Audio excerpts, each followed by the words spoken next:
여러분 안녕하십니까? 행정학을 강의하는 김철입니다.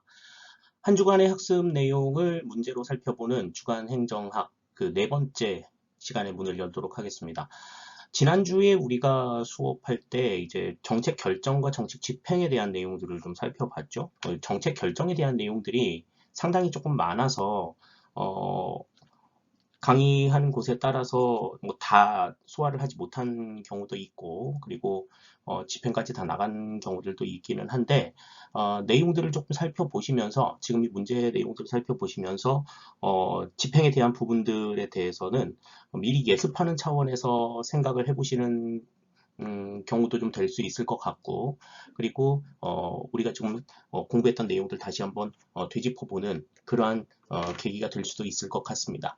오늘도 우리 이제 문제 10문제 살펴보겠습니다. 그 10문제의 내용들이 어떻게 나와 있는지 지금부터 한번 같이 살펴보실 텐데요. 문제의 내용들을 살펴보시고 뭐 교재의 내용들을 조금 미리 찾아보시는 것도 하나의 방법이 될 수가 있을 것 같고요. 그리고 해설의 내용들을 바탕으로 해가지고 어떤 점들을 좀 중요하게 파악해야 될지에 대한 내용들을 캐치하시는 것도 굉장히 좋으리라는 생각이 듭니다. 그러니까 미리 막 뭐 답안지라든지 해설지라든지 뭐 이런 것들을 보고 그냥 관념적으로 외우려고 하지 마시고 내용들을 한번 되짚어 보시는, 그러니까 강의를 통해서 내가 몰랐던 부분들이나 이런 것들을 좀 생각할 수 있는 그런 계기를 만들어 보도록 하시죠. 자, 그러면 문제 살펴보도록 하겠습니다. 1번 문제입니다. 다음 중 합리적 정책 결정의 제약 요인에 대한 설명으로 옳지 않은 것은? 그랬습니다.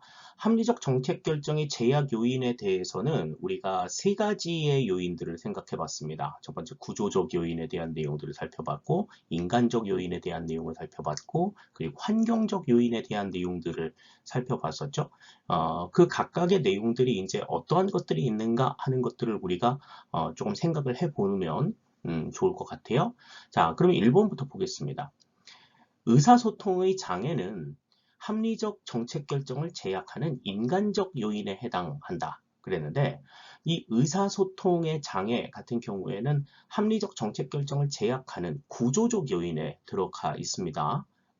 인간적 요인에 들어가는 것은 그 인간이 가지고 있는 가치관이나 태도, 능력, 그 다음에 어떤 사고방식, 그 다음에 어떤 경험이나 선입견, 이런 것들이 이제 주로 정책 결정의 제약 요인에 해당이 되는 것이고, 구조적인 요인 같은 경우에는 이제 조직 구조가 얼마만큼 집권적이냐, 또 지금 여기 나와 있는 의사소통의 장애, 그리고 정책 전담 기구의 결여, 뭐 개선과 참모의 갈등 등등, 뭐 이런 것들을 이제 이야기할 수가 있겠죠. 자, 그래서 지금 이 1번의 내용은 이제 인간적 요인이 아니라 구조적 요인에 해당이 된다. 이렇게 우리가 생각을 해보시면 될 것 같습니다. 1번이 바로 틀린 내용 같아요. 자, 그럼 2번부터 보시죠. 매몰 비용은 어떤 일에 착수하여 들인 경비, 시간, 노력에 대한 집착을 의미한다. 그랬는데 매몰 비용 같은 경우에는 환경적 요인에 들어가는 내용 중에 하나였죠. 그래서 그때 이제 설명을 드릴 때 내가 그동안 이 일에 내가 얼마를 내가 투자했는데 얼마를 투입했는데 이런 것에 대한 집착 때문에 어떤 포기해야 될 걸 포기하지 못하고 계속해서 유지하려는 이러한 성향들 이야기한다고 얘기했습니다. 다음에 이제 집단 사고는 되게 딱 봤을 땐 좋아 보이는 거라고 했는데 그렇지 않다고 얘기했었죠. 그래서 응집력이 강한 어떤 집단일수록 어떤 정책 결정을 하는 데 있어서 통일된 어떤 의사, 뭐 이런 것들을 굉장히 강요하기 때문에 획일된 어떤 의사결정 이런 것들을 강요하기 때문에 어떤 참신한 어떤 내용이라든지 이런 것들을 제기할 수 있는 여지가 그만큼 좀 줄어들어서 합리적으로 정책 결정하기가 어렵다라는 이야기 했었고요. 다음 이제 정보의 양적 부족과 정보 왜곡으로 인한 오해는 합리적 정책 결정을 제약하는 구조적 요인에 해당한다. 그런데 정보 자료의 부족이나 부정확 이것도 이제 구조적 요인에 해당이 된다라고 우리가 생각을 할 수가 있을 것 같습니다. 따라서 1번의 정답은 우리가 1번이 정답이 된다는 것 생각을 하실 수 있을 것 같아요. 그러니까 문제를 보시면서 정답인 건 왜 정답인지, 정답이 아닌 건 왜 아닌지에 대한 구분을 좀 확실하게 해두시는 것 필요할 것 같습니다. 합리적 정책 결정의 제약 요인은 구조적, 인간적, 환경적 요인에 따라서 어떠한 것들이 있는가 하는 것들 다시 한번 정리를 해두세요. 1번의 정답 1번이 되겠습니다. 다음 2번입니다.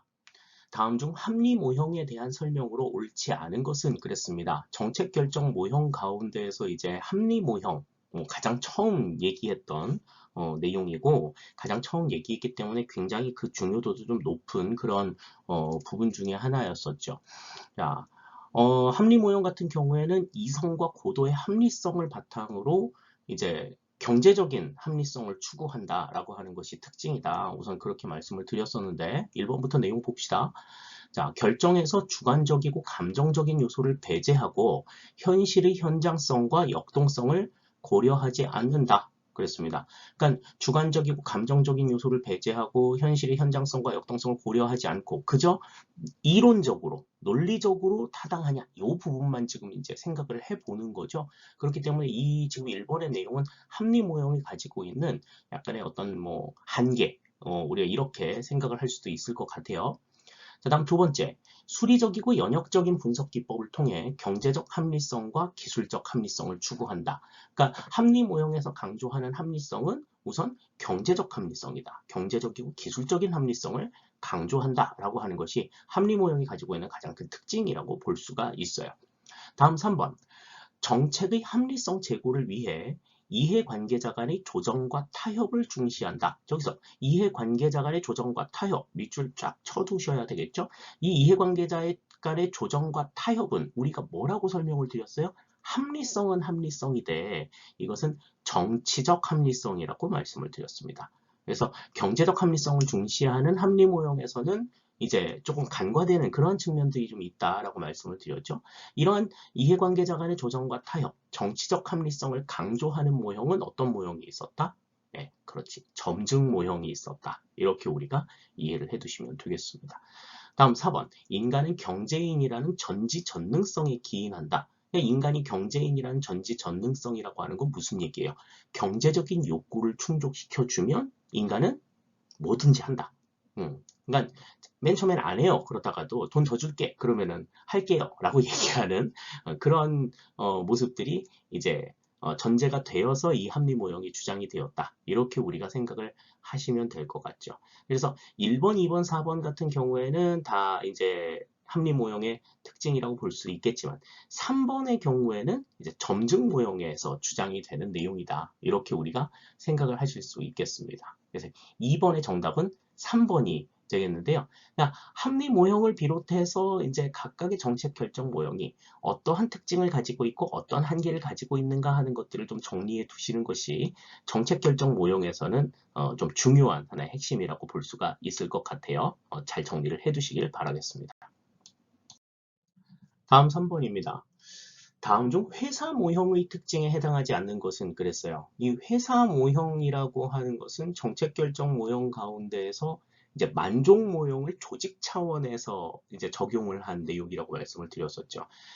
그 만족 모형이라고 하는 것은 이제 제한적 합리성을 추구하는 특징을 가지고 있다라고 설명을 했었는데 그 제한적 합리성을 강조하는 이 만족 모형은 개인적 차원에서만 적용이 될 뿐이지 조직 차원에서 적용을 하기에는 조금 무리가 있다. 이런 이제 한계점들이 있다고 그랬어요. 그래서 그러한 이제 한계점들 때문에 그러니까 조직 차원에서도 제한적인 합리성을 추구할 수밖에 없는데 여러 가지 목적들이 있기 때문에 다 그거를 이룰 수는 없고 어느 정도 선까지에서만 좀 달성하려고 하는 그런 제한적 합리성이 필요한데 그러한 모습들을 이제 좀 정리해 놓은 모형이 바로 회사 모형이다. 이렇게 말씀을 드렸습니다. 그래서 회사 모형의 특징에 대해서 이제 설명을 드렸었죠. 그래서 회사 모형의 특징 가운데 이제 어떤 것이 있었는가 하는 것들을 우리가 좀 생각을 해볼 필요가 있는데요. 자, 우선 첫 번째. 갈등의 준해결 그랬어요. 1번에. 자, 갈등의 준해결이라고 하는 건 갈등이 완전하게 해결이 된 상태가 아니라는 거죠.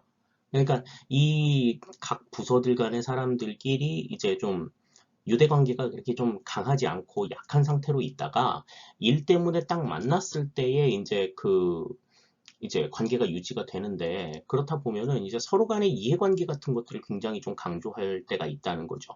이제 그러다 보면은 이제 자기 입장만 온전하게 고집하지 않고 그리고 또 그냥 내가 그냥 감당해야 될 어떤 손해나 이런 것들에 대해서 나 10원 한 장 손해 안 볼 거예요. 이렇게 얘기하지 않는다라는 거죠. 그냥 일 때문에 그냥 내가 감수하는 부분들이 있다는 거지.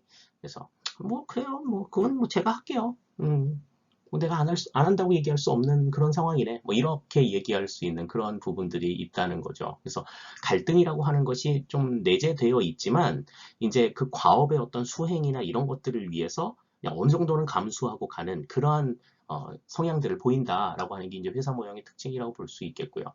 다음에 이제 두 번째, 제한적 합리성을 추구한다. 이것은 이제 만족 모형의 특징이라고 우리가 이제 알고 있는데 지금 이 만족 모형, 이 회사 모형 같은 경우에도 만족 모형을 조직 차원에 적용을 한 내용이기 때문에 지금 이 2번의 제한적 합리성 추구는 회사 모형의 특징에도 해당이 된다라고 볼 수가 있어요. 2번도 답이 되지는 않는다. 2번 때문에 이제 혼동을 했을 경우가 있어요. 자, 다음에 이제 세 번째, 불확실성의 회피.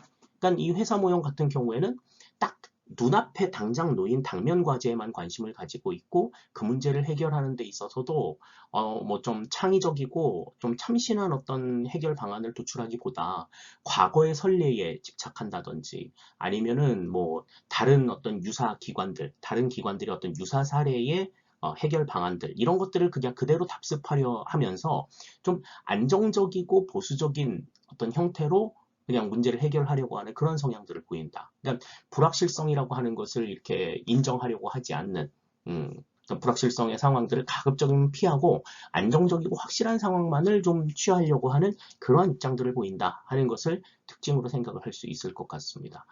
자, 다음에 이제 4번 결정자의 직관적 판단 중시. 그런데 이 직관적인 판단이라고 하는 건 뭐였어요? 어떤 영감이나 어떤 직관, 그 다음에 뭐 어떤 감각, 뭐 이런 것들을 이야기한다고 그랬었죠. 그래서 이제 우리가 이런 걸 다른 말로 이제 초합리성이라고 이야기했었는데 이 초합리성을 강조했던 모형은 어떤 모형이 있었어요?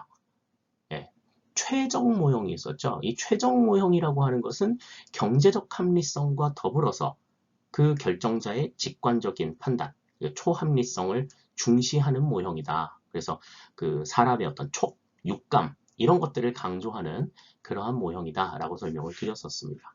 따라서 3번의 정답은 4번이 이제 틀린 내용이다. 이렇게 볼 수가 있겠어요. 이 문제 같은 경우에는 이제 2번하고 4번을 놓고서 굉장히 많이 좀 혼동이 있었을 수가 있다. 이렇게 생각할 수 있는데 회사 모형 같은 경우에는 만족 모형이 조직 모형, 조직적인 차원에서, 조직 차원에서 적용이 된 그러한 형태라고 볼 수 있기 때문에 제한적 합리성을 추구한다. 이렇게 우리가 생각을 할 수 있겠습니다. 3번의 정답 4번이 되겠네요. 다음 4번 봅니다. 정책 결정 모형 중 호남 모형은 어떤 모형들의 결합인가 그랬습니다. 호남 모형이 어떤 모양과 결합이 되었는가 하는 부분은 설명을 드리면서도 굉장히 많이 강조를 드렸던 부분 중에 하나입니다. 이 내용은 이제 그 점증 모형의 단점을 합리 모형의 장점으로 보완하려고 하는 성향을 가지고 있다. 그래서 합리 모형과 점증 모형의 결합이다라고 말씀을 드렸었죠. 정답이 이제 2번이다라고 하는 거는 우리가 이제 쉽게 아실 수가 있는데, 그래서 점증 모형에서 강조하는 기존 틀을 합리 모형을 바탕으로 해서 수립을 하고 이제 그것에 대해서 그 기존 틀을 바탕으로 이제 조정해 나가는 플러스 알파 해 나가는 이 같은 조정력은 점증 모형의 성향을 이제 특징을 받아가지고 운영을 하는 방식이다. 이렇게 우리가 이해를 하시면 되겠습니다. 그래서 합리 모형과 점증 모형의 결합, 혼합 이 결과가 이제 혼합 모형의 특징이다. 이 혼합 모형이라고 하는 건 뭔가 이렇게 새로운 그런 모형은 아니라는 거죠. 단순하게 합리 모형과 점증 모형을 결합한 형태에 지나지 않는다. 뭐 이런 비판들도 많이 받는다라고 하는 걸 우리가 생각을 하시면 될 것 같아요. 4번 문제는 간단하게 우리가 2번이 정답이다라고 하는 것 생각하실 수 있겠습니다. 어떤 모형들이 혼합이 되어가지고 혼합 모형이 이루어졌는지에 대해서 분명하게 여러분들 기억하실 필요가 있다. 다시 한번 강조를 드릴게요. 4번의 정답 2번이 되겠습니다. 다음 5번입니다. 쓰레기통 모형에 대한 설명으로 옳지 않은 것은 그랬습니다. 쓰레기통 모형은 여러 번 강조드린 모형이죠. 시험 문제에도 굉장히 많이 나왔었고요. 그리고 시험 문제 출제할 만한 여지들이 상당히 많이 있는 그러한 부분 중에 하나입니다. 그래서 킹던의 정책의 창 모형, 앞에서 설명을 드렸던 킹던의 정책의 창 모형과도 유사한 내용이기 때문에 이것과 비교해가지고 문제가 상당히 많이 나온다고 말씀을 드렸었죠. 자, 보기 보겠습니다. 1번. 합리성이 전혀 영향을 미치지 않은 상태에서의 결정을 설명하기 위한 모형이다. 그러니까 모든 합리적인 판단 이런 것들을 다 부정한 상태에서 이루어지는 결정, 요걸 이제 강조한다고 말씀을 드렸어요. 그래서 멘붕 상태에서 이루어지는 결정, 그러니까 모든 결정이 다 합리적인 상태에서 이루어지지만은 않는다. 멘붕 상태에서도 이루어질 수 있다. 라고 하는 것을 이제 설명하는 모형이다. 이렇게 설명을 드렸고요. 두 번째, 정책 결정은 정책 문제, 정책 대안, 의사결정자, 의사결정 기회가 서로 독립적으로 표류하다가 우연히 모두 마주치는 경우에 이루어진다. 그랬습니다. 여기서 이제 그 정책 결정이 이루어지게 만들어지는, 정책 결정을 하게 만드는 요소들, 정책 문제, 정책 대안, 의사결정자, 의사결정 기회. 요걸 이제 좀 기억해 두셔야 되겠죠? 이거하고 이제 킹던의 정책의 창 모형하고 이제 좀 다르다라고 설명을 드렸었어요. 킹던의 정책의 창 모형은 정치의 흐름, 정책의 흐름, 문제의 흐름, 이렇게 이제 세 가지라고 말씀을 드렸는데 여기는 이제 네 가지가 등장한다. 이렇게 이제 생각을 해주시면 될 것 같고요.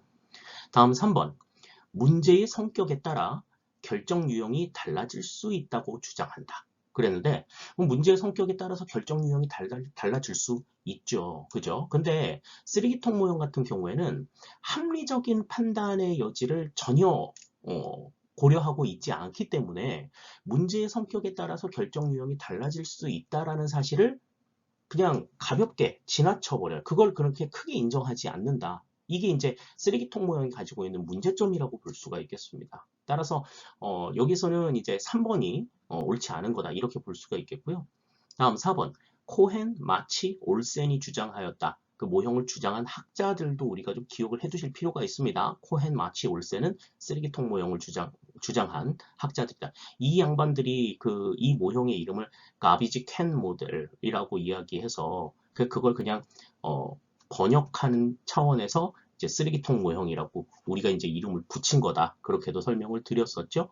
자, 그래서 5번의 정답은 3번이 정답이다. 이렇게 우리가 생각할 수 있겠습니다. 쓰레기통 모형에 대한 내용들 다시 한번 잘 정리해 두시면 좋겠네요.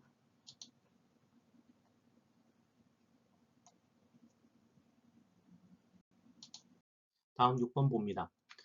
다음 중 정책 딜레마에 대한 설명으로 옳지 않은 것은 그랬습니다. 정책 딜레마에 대한 내용은 이제 딜레마가 무엇인지에 대해서 또 설명을 하면서 이제 말씀을 드렸었죠.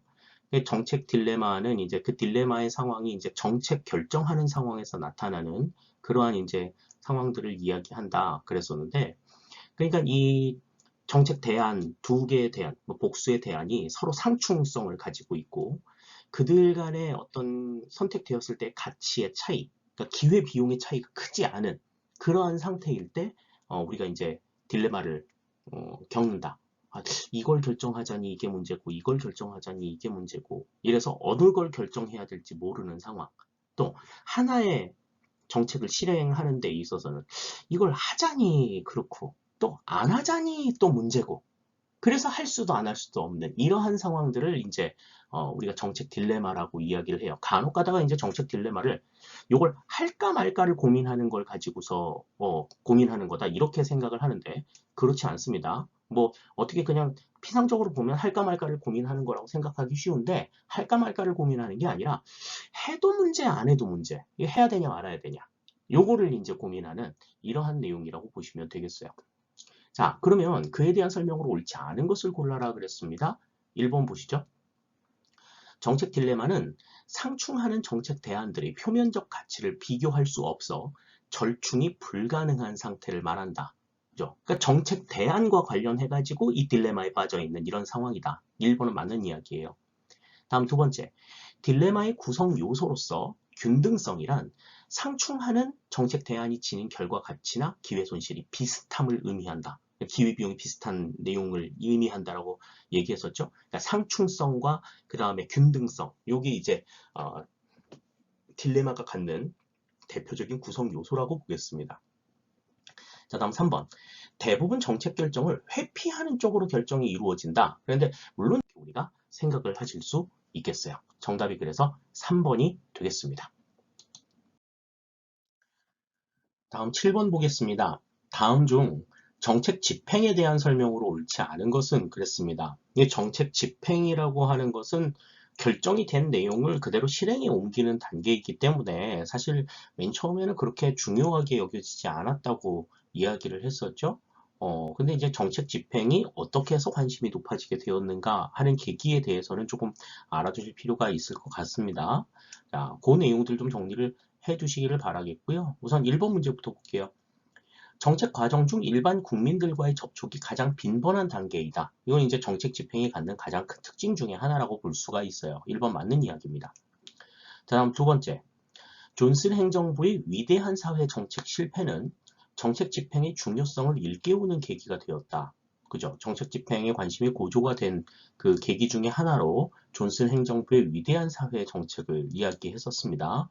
이 정책이 실패하게 된 원인은 이제 너무 의욕만 앞서가지고 이제 실제적인 어떤 내용들을 되게 좀 실천적인 부분에 있어서 그렇게 중요하게 생각하지 않았다. 그냥 의욕만 넘쳐가지고 딱 결정만 하면 그냥 정책 집행을 안 해도 될 거라고 생각했는데 이제 의도하지 않은 변수들이 생기면서 이제 정책이 실패로 귀결이 되게 된 거죠. 그러니까 이제 결정만큼이나 집행도 굉장히 중요하다라고 하는 교훈을 얻게 된 가장 대표적인 케이스라고 우리가 생각을 할 수 있을 것 같아요.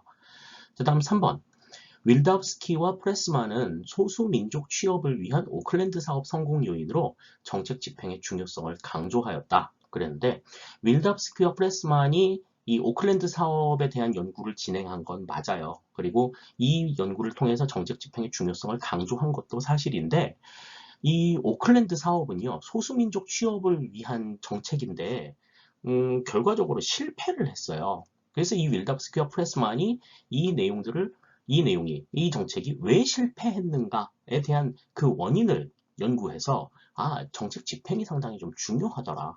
그것을 이제 강조한 음, 연구 결과를 도출을 해냈죠. 그러니까 오클랜드 사업의 성공 요인으로 정책 집행의 중요성을 강조한 것이 아니라 실패 요인을 바탕으로 해서 정책 집행의 중요성을 강조했다고 보는 게 맞는 거죠. 따라서 3번의 내용은 조금 틀린 내용이다. 이렇게 볼 수 있을 것 같고요. 다음 4번. 공식적 의도나 잠재된 의도를 파악하여 이를 현실화할 수 있는 구체적인 방안을 계속적으로 결정하는 과정이다. 그러니까 환류가 이 실행과 환류가 무한 루프로 돌아가는 이러한 과정이다라고 설명을 드렸었습니다. 자, 따라서 옳지 않은 것을 골라라. 7번의 정답은 3번이 정답이 된다. 이렇게 볼 수가 있어요. 간혹 가다가 문제에 이렇게 그 단어 하나만 딱 바꿔가지고 문제를 아주 그 이상하게 꼬아버리는 그런 문제들이 여러분들을 많이 괴롭힐 수 있거든요. 그러니까 단어 하나하나도 여러분들이 꼼꼼하게 문제를 보실 때는 좀 읽어보실 것 당부를 드리겠습니다. 7번의 정답 3번이 되겠네요. 다음 8번입니다. 상향식 접근 방법에 대한 설명으로 옳지 않은 것은 그랬습니다. 정책 집행 방법 가운데에서 이제 하향식 접근 방법, 상향식 접근 방법, 그 다음에 뭐 통합이 된 방법, 뭐 이런 세 가지 유형의 방법들을 우리가 이제 설명을 들었었는데, 자, 상향식 접근 방법이라고 하는 건 뭐였어요? 아래에서, 그러니까 일선 공무원들을 중심으로 해가지고 정책의 집행이 이루어지는 그래서 위로 올라가게 되는 이러한 형태다. 그러니까 지금 이 내용들은 어떠한 그 규범이라든지 틀을 작성을 해놓고 그것을 그냥 그대로 실행을 하는 이러한 하향식 접근 방법과는 다르게 문제 해결의 역점을 두고 그 문제와 가장 가까이 있는 일선 공무원들에게 재량이나 어떤 권한들을 부여해서 그 문제를 해결하는 것을 일차적인 목적으로 삼는 그러한 접근 방법이다. 이렇게 우리가 말씀을 드렸었습니다. 자, 그럼 보기 내용 보시죠. 1번 보시면 정책이 어떻게 집행되고 있는지 거시적으로 규범적으로 거시적이고 규범적으로 이해할 수 있다는 점이 특징이다. 그런데 정책이 집행되고 있는 상황을 거시적이고 그 규범적으로 이해할 수 있는 것은 상향식 접근법이 아니라 하향식 접근법입니다. 그러니까 정책 결정자 최고 관리자의 입장에서 아래를 내려다 봐야 그래야 조금 좀 넓게 큰 그림을 그리고서 볼 수 있다라는 거죠. 그냥 상향식 접근법은 일선 공무원을 중심으로 있기 때문에 그 문제, 당면한 그 문제만 볼 수 있단 말이지. 그러니까 상당히 좀 미시적이고 현실적인 관점에서 문제들을 좀 보고 접근한다라는 그러한 특징들을 가지고 있다. 따라서 1번의 내용은 이제 하향식 접근 방법에 대한 설명이 되겠다. 이렇게 볼 수가 있겠고요. 다음 2번 목표 달성보다 문제 해결에 논의에 초점을 맞춘다. 그랬는데 목표 달성이 하향식 접근 방법의 주 관점인 거고 문제 해결은 상향식 접근 방법의 주 초점이다. 이렇게 우리가 이해하시면 되겠습니다.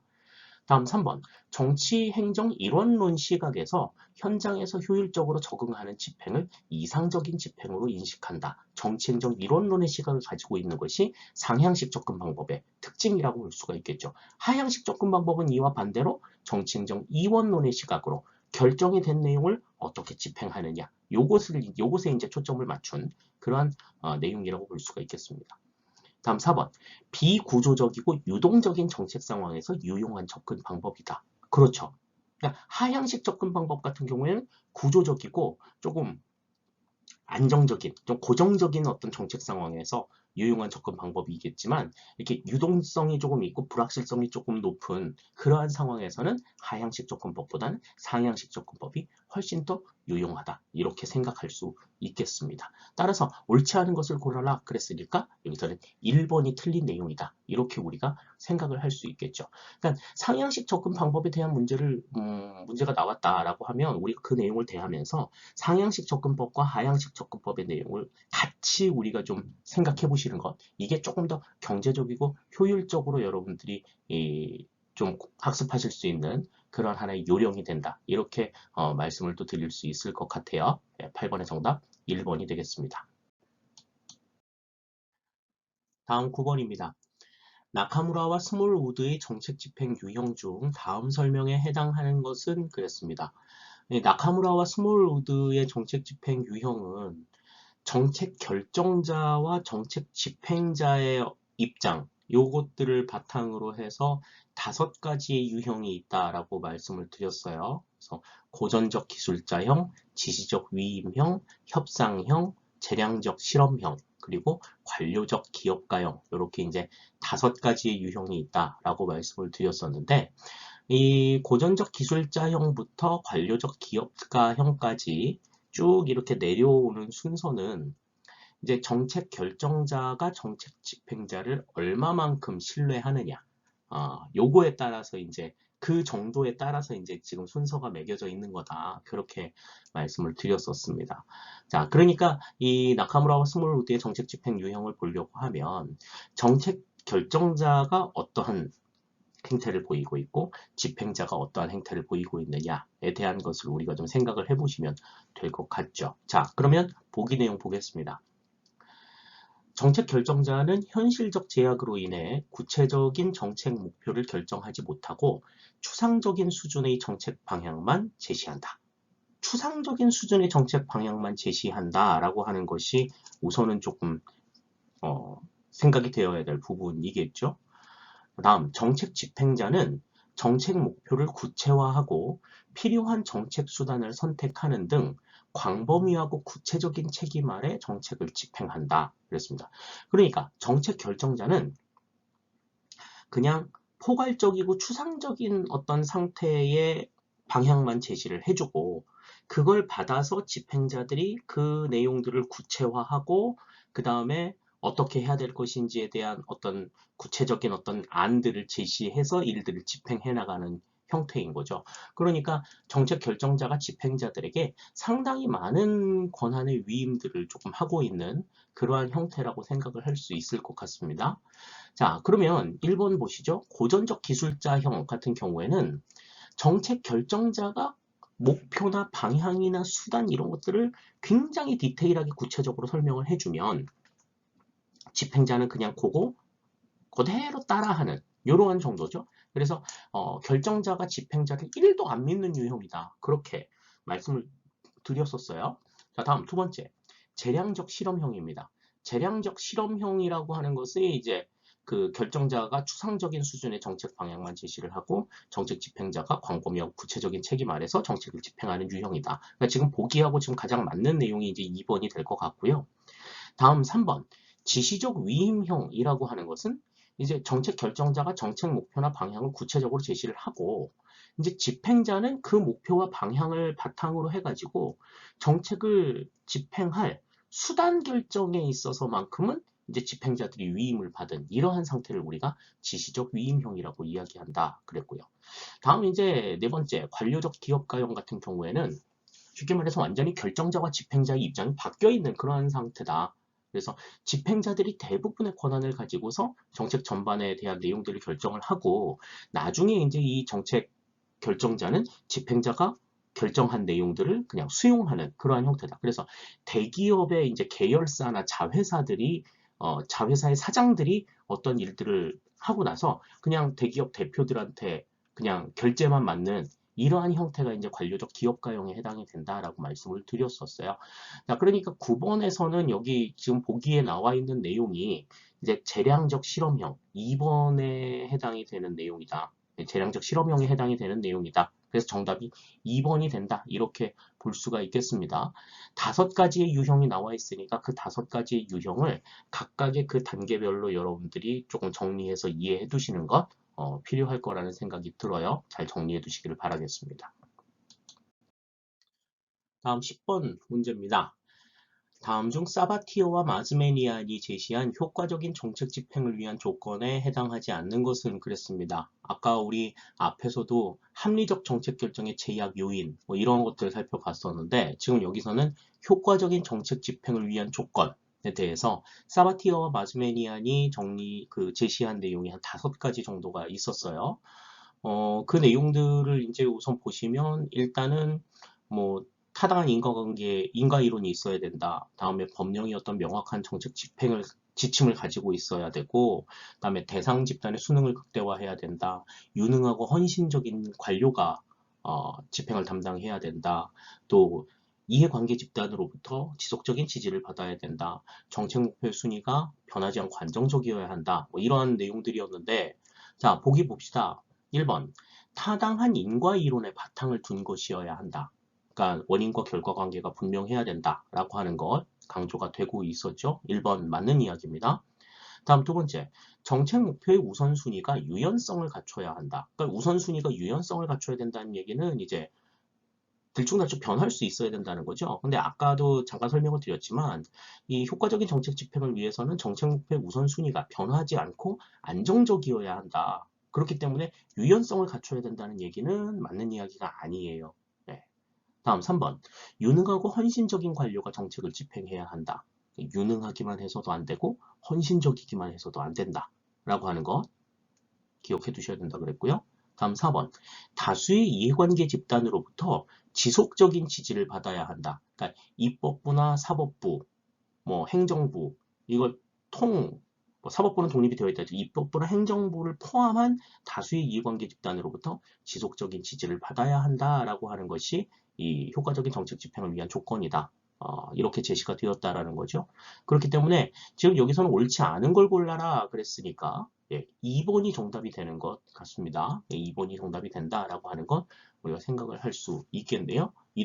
그 사바티와 마스메니안이 그 제시했던 정책 집행 조건에 대해서도 여러분들이 한 번 정도는 정리를 좀 해두실 필요가 있겠다 강조를 드리겠습니다. 10번의 정답 2번이 되겠네요. 예, 이렇게 우리가 10문제를 다 같이 풀어봤습니다. 주간행정학 네 번째 시간 이제 마무리할 시간이 됐습니다. 뭐 벌써 이제 네 번째 한 달이 됐어요. 근데 이제 뭐 실험적으로 계속 이렇게 진행을 하는 내용이고 이렇다 보니까 뭐 준비를 하는 과정에 있어서도 상당히 좀 미숙하고 어설프고 부족한 게 많다라는 것 잘 알고 있습니다. 하지만 계속해서 어떻게 하면 조금 더 나은 방향으로 여러분들한테 설명을 할 수 있을까? 거기에 대해서 상당히 많이 고민을 하고 있으니까요. 어, 어제보다 나은 오늘, 오늘보다 더 나은 내일, 여러분들에게 늘 강조드리는 것만큼 지금 이 시간도 3회보다 더 나은 4회, 4회보다 더 나은 5회가 될 수 있도록 꾸준히 발전하는 모습 보여드리도록 하겠습니다.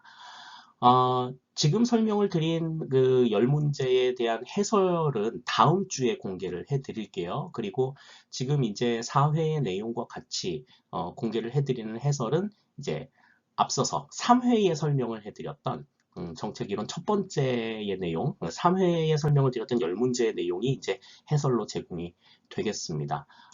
그러니까 일단은 이 해설을 통해서, 해설 강의를 통해서 여러분들이 내용을 정리를 하시고 그 내용들을 바탕으로 해서 나중에 이제 해설지를 보고 조금 부가적으로 좀 첨삭하시는 그러한 과정들을 좀 정하시길 바랄게요. 원래는 이제 내용들을 전부 다 이제 교재에서 찾아서 정리를 하는 것이 여러분들한테 가장 좀 좋은 방법이기는 하지만 시간적으로 너무 조금 낭비적인 측면들도 좀 있을 거고 너무 좀 힘드니까 그런 부분들을 좀 덜어드리기 위해서 제가 조금 정리를 해드리는 거거든요. 그러니까 그렇게 생각을 하시고 그렇다고 해서 뭐 해설지가 있다고 해서 여러분들이 따로 정리를 하는 것을 좀 등한시하게 되면 이해를 하는데 상당히 조금 어려움이 있을 거다라고 하는 것 말씀을 드리겠습니다. 그러니까 여러분들이 여러분들대로 정리는 좀 따로 하시고 그리고 나중에 해설지 보시면서 빠진 부분들 보충해 나가는 그러한 방법들 취해 주시면 좋을 것 같아요. 자, 이제 마무리를 짓겠습니다. 이번 주는 이제 추석 연휴가 있죠. 수요일부터 이제 일요일까지 30일부터 10월 4일까지 닷새 동안의 추석 연휴가 있습니다. 여러분들 추석 연휴 동안 뭐 공부한다 하시고 뭐 친척들도 안 보고 뭐 그럴 사람들 되게 많을 것 같아요.